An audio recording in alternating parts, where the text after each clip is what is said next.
Hey everybody, Brett at the Wood Furniture Factory here. Thought we might be able to take you through a little bit of a project that we're getting started on now. What you're looking at here is just a 16-foot piece of red oak.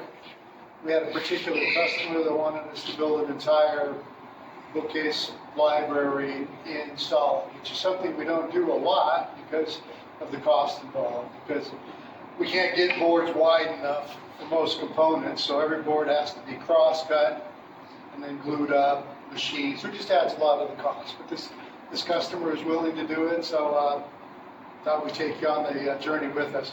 This particular board, if you buy a certain grade, we're going to have these defects cut out of it. Sometimes the defects will be cut out by cross-cutting.